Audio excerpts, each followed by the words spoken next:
pessoal, beleza? O livro sobre o qual eu vou falar hoje é este aqui, O Babel ou A Necessidade da Violência, da escritora americana R.F. Kuang. Esse livro aqui pertence a um subgênero literário razoavelmente recente, que é a chamada Dark Academia, que seria algo como academia sombria e academia escura. Então, Dark Academia é um gênero que teria surgido com o livro A História Secreta, da escritora americana Donna Tartt. Eu ainda não li esse livro dessa escritora, dela eu só li um livro chamado O Pintacilgo, mas eu quero muito ler esse outro livro também. E já digo pra vocês por quê, porque é um gênero assim que me agrada bastante. Porém, há quem diga que o livro O Retrato de Dorian Gray, de Oscar Wilde, teria sido o precursor do gênero lá no século XIX. Isso eu vi uma guria americana falando e ela fez o TCC dela sobre isso. Eu não sei se eu concordo, eu teria que reler O Retrato de Dorian Gray, que eu li há muito tempo atrás, para poder dar uma opinião para vocês. Quem sabe eu ainda faça isso. Independente disso, a Dark Academia ela explodiu como gênero durante a pandemia de Covid-19. E o Babel veio nessa esteira. Ele foi publicado em 2022. E esse gênero literário ele mostra esse mundo acadêmico de uma forma muito glamurosa. Quem já passou por uma pós-graduação sabe que não tem nada lá muito glamuroso nisso. Mas no caso desse gênero, assim, as histórias sempre se passam em universidades super prestigiosas, com aqueles prédios de arquitetura gótica,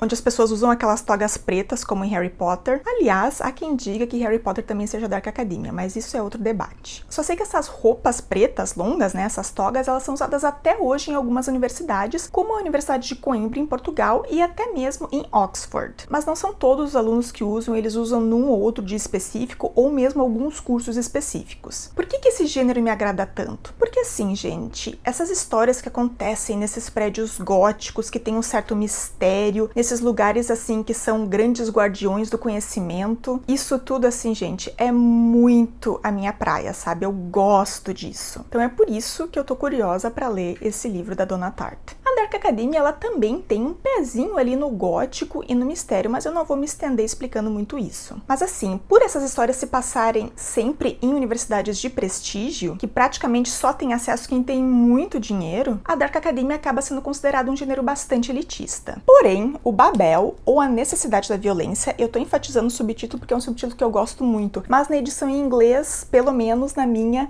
não veio o subtítulo em inglês, ele só tá aqui dentro. Ó, Babel ou A Necessidade de Violência, né? Babel or the Necessity of Violence.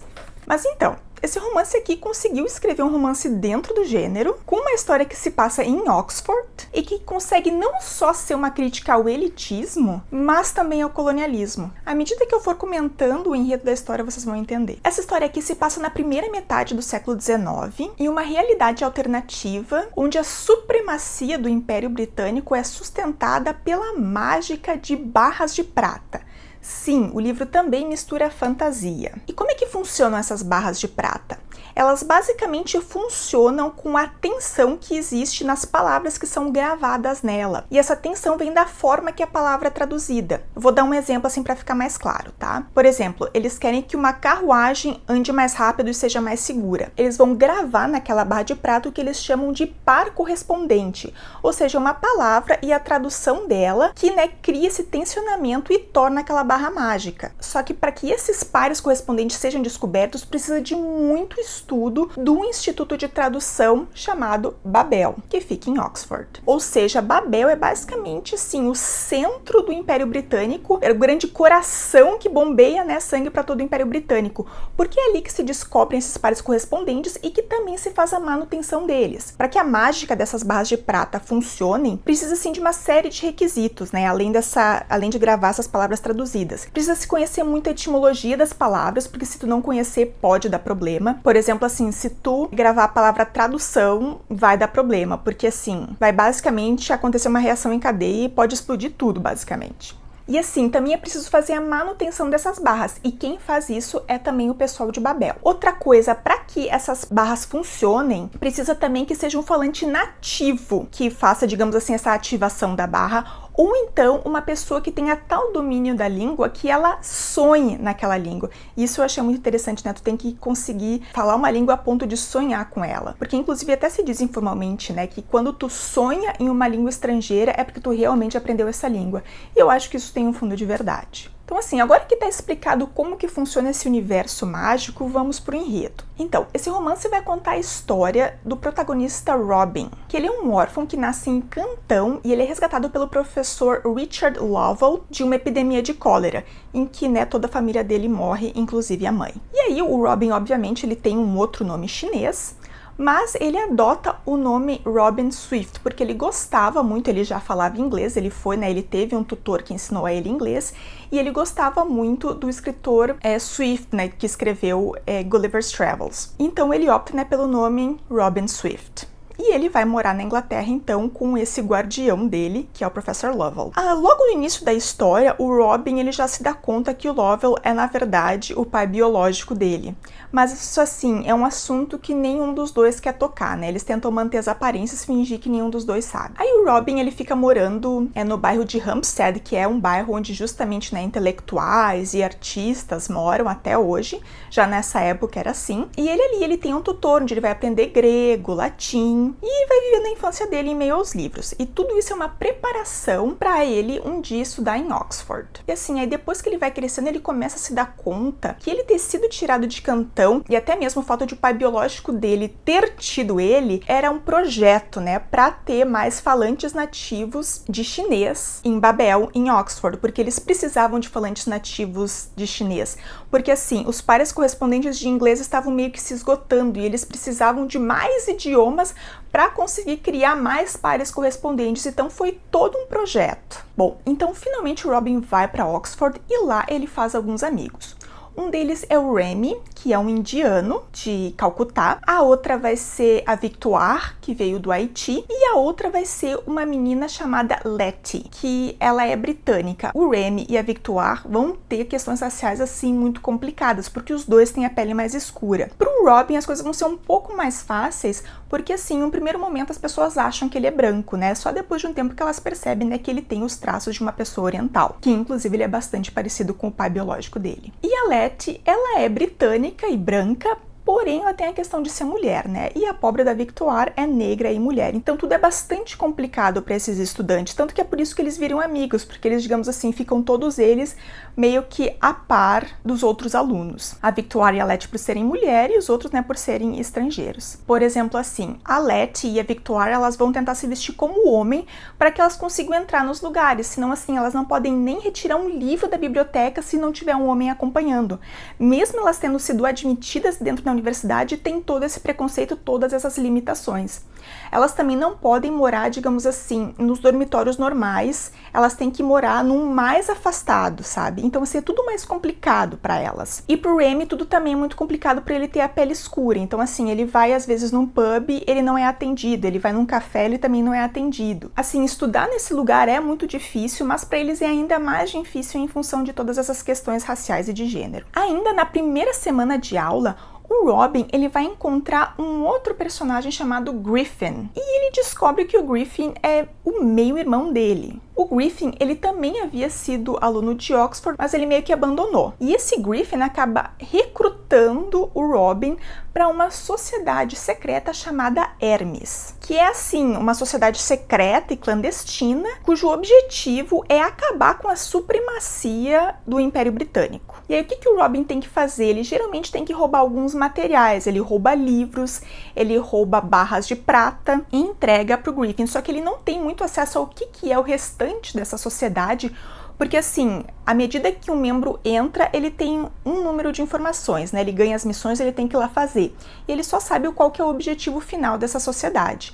Mas assim, não se tem muitos detalhes, porque até se eles forem pegos, essa pessoa não tem muitas informações para dar, o que ajuda a manter essa sociedade viva. E assim, ele inicialmente, ele fica meio pensativo se ele vai entrar para essa sociedade ou não, porque ele gosta daquele ambiente acadêmico, ele sonha com o futuro dele sendo um tradutor do Império Britânico. Ele teria um futuro muito confortável, muito garantido ali. Só que ele nota que ele é um cidadão de segunda classe ali. Ele nunca vai ser igual aos outros. Então isso assim, tudo para ele é um conflito interno. E daí ele também descobre que o pai dele basicamente, né, tirou ele lá da China para levar para esse lugar diferente, justamente para isso. Então assim, ele foi uma vítima de todo esse sistema. E aí, assim, a gota d'água que faz definitivamente ele decidir ajudar essa sociedade Hermes é quando ele é convidado para, digamos assim, um soirée, assim, tipo um converscote, uma reunião que vai ter num outro dormitório de um outro pessoal que é branco, que é inglês, e o pessoal chamou ele para tomar um vinho e comer algumas coisas. E aí, assim, ele começa a falar e ele se dá conta que o pessoal chamou ele porque ele é o exótico, entendeu? E aí, assim, ele vê que aqueles caras, assim, tem uns papos muito idiotas e pra ele aquilo é a gota d'água, assim, daí ele resolve ajudar essa sociedade Hermes, né, roubando esses materiais. Só que ele se dá conta, assim, que é uma coisa muito perigosa estar dentro dessa sociedade, porque tem um dia, enfim, que ele quase é pego, que ele se machuca, que inclusive ele toma um tiro e ele mesmo tem que costurar o próprio ferimento, porque se ele for na enfermaria, ele vai ser pego. Então, assim, e meio que o pessoal não tá nem aí pro que aconteceu com ele.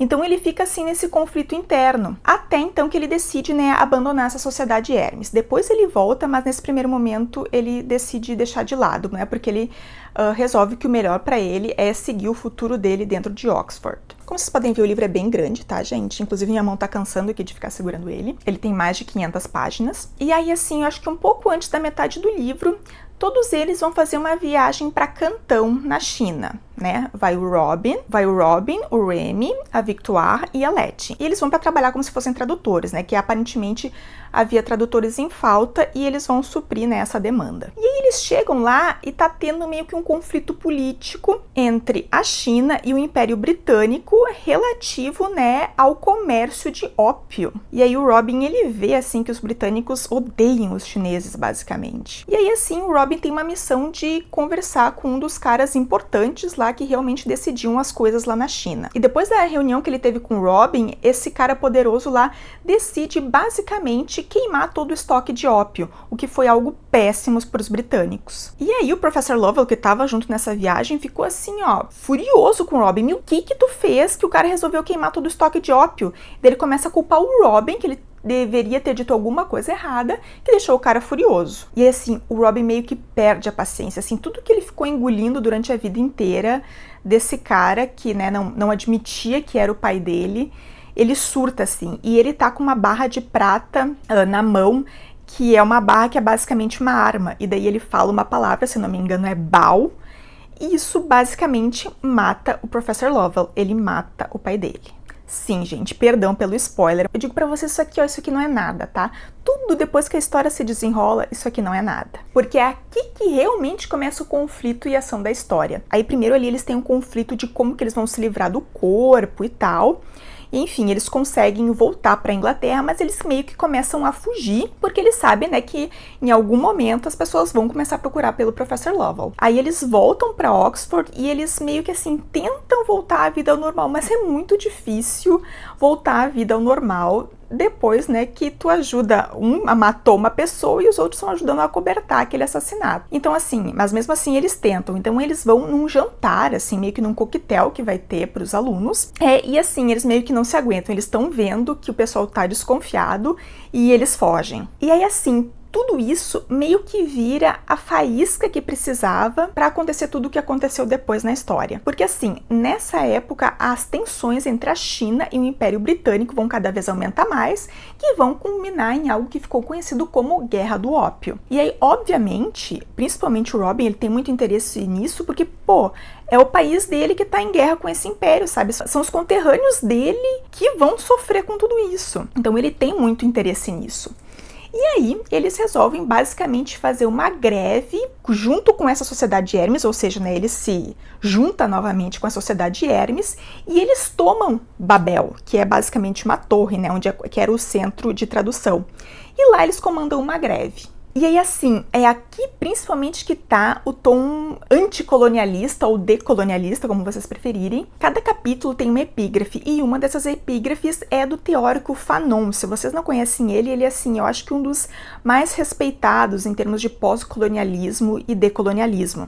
E ele vai falar uma coisa aqui que eu vou tentar traduzir. Colonialismo não é uma máquina capaz de pensar, um corpo racional. É violento, e apenas desiste quando é confrontado com uma violência ainda maior. Isso Fanon falou num livro chamado Os Condenados da Terra.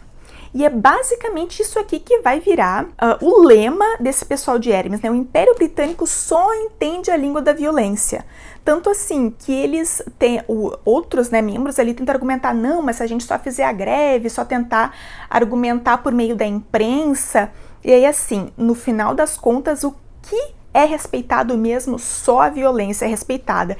Então, contra essa violência do Império, somente com mais violência que eles vão ouvir vocês. E eu concordo com isso. Eu acho que, né, para se mudar as coisas, precisa sim ter violência, senão as coisas não mudam. Essa história, ela mostra, assim, todo o mecanismo de ação do colonialismo dentro de uma história, assim, que tem fantasia, que tem mistério, que tem dark academia, que tem, né, de certa forma, essa glamorização do conhecimento, só que mostra isso como uma grande arma do Império.